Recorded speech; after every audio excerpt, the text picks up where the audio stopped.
Hello, everybody, and welcome to our workshop that we're going to do on healing trauma, body and soul.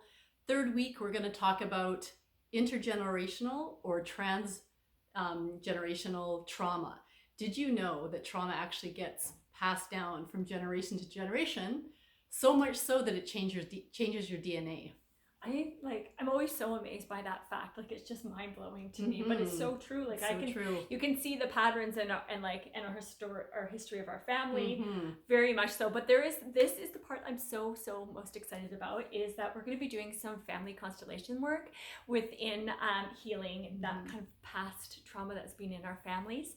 And this is such powerful work, and I can't even explain it. I first came into this about 2 years ago, and it changed my life. Everything from the finances and abundance that I had in my life, to relationships, to my own personal peace of heart and mind.